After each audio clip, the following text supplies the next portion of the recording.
Of a bit of a typical trip, Trimet leads with other leaders in the region. Leaders in the region, that's the problem. Trimet leads with other leaders. That's our problem right there. And thirdly, maybe you have a discussion. I don't know if Director Simmons might want to comment on the current status of the ballot 2020 work that's... Vote no. You're going to get your head handed to you. So firstly, to the ridership, in April, we provided over 8.2 million trips. System-wide ridership was down less than a half. Down again? Last year at this time. Jeez, it's still going down. Specifically, when we look at it by mode for the month, we saw more than 1.1 million weekly trips. That's an increase of 0.5%. Weekend bus service saw an increase of 2.5%. Wow, weekend bus, 2.5%. Ridership on our frequent bus lines actually jumped more than 5%. Buses. So a good little bump there. Buses. And max wow. ridership was down 1.5%. So overall, it was good to see the frequent bus line ridership trending positively for the month. Light rail below. Ridership on the weekly ridership for the Orange Line was basically flat, and during the week, but it was down on the week, but up significantly on the weekend.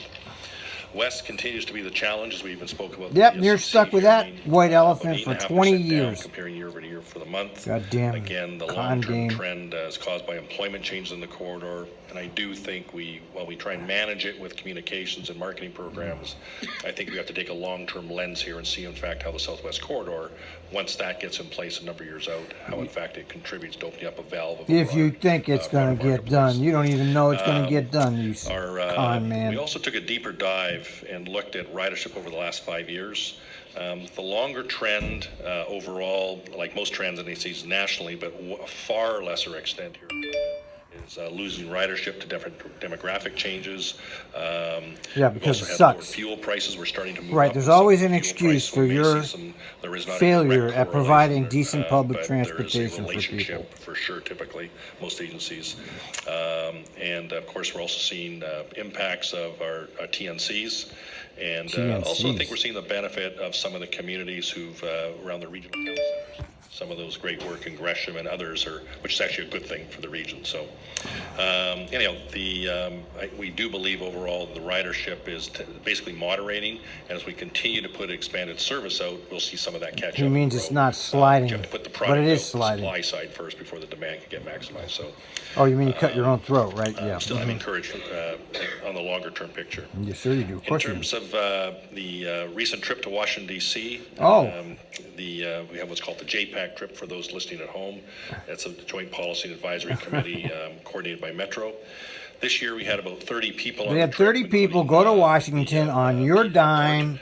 Metro Commissioner have dinners, have hotel rooms, all paid for by us, the taxpayer. Mayors and dignitaries. I think what is truly an advantage for Trimet and this region, and it shows in a long history of being A, on time, and B, on budget for these big, large capital projects, and being cohesive as a region when we speak as one voice.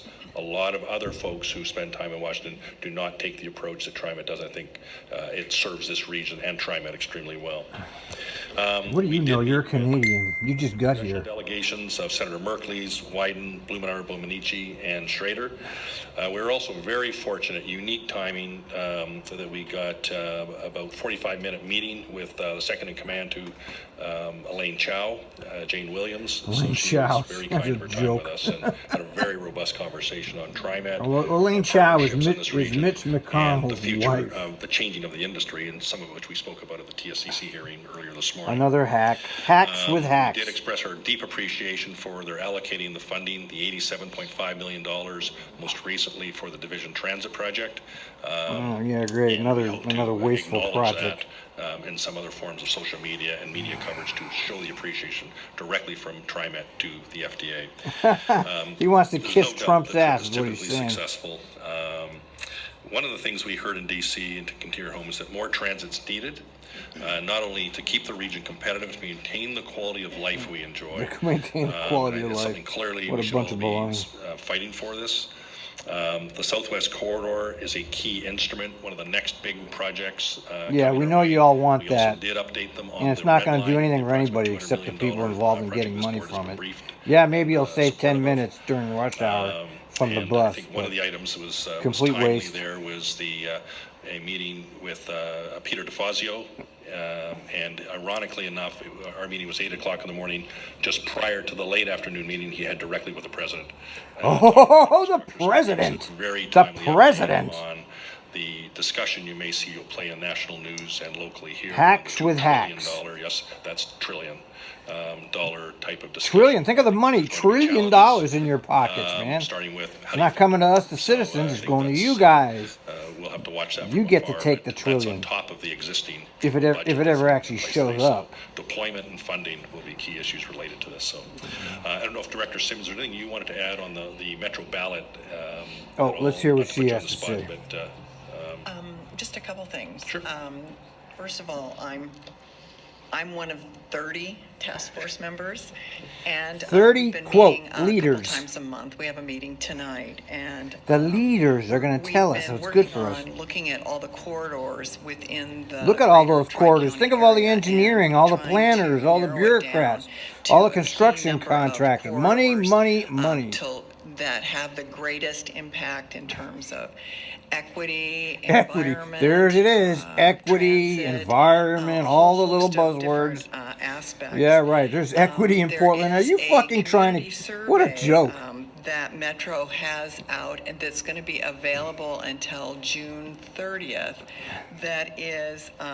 you can find it on the Metro website. It's called Getting Around Portland. It's an online quick survey. Around Portland. It has You can't get around Portland. You corridors. created a And what they fucking really nightmare. wanna know is what And I people's wouldn't put it experiences have past been these with people those that they corridors created the nightmare in order to specifically further so they could narrow get more down money out of the focus citizens. Of the group's recommendations that will go to the Metro Council for potential funding that would come from the bond measure in 2020. Hopefully people aren't going to fall for it's this. It's early in the process. But they have the entire mainstream media at their disposal very here. time-consuming and very thorough. In addition, there are a lot of community engagement conversations going on around the region. Yeah, right.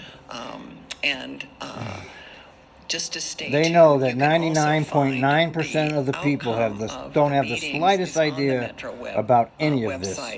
Under the Metro Transportation Funding Task Force. The Metro. See, they took Trimet's name off of there because they knew they couldn't get it. Thank you.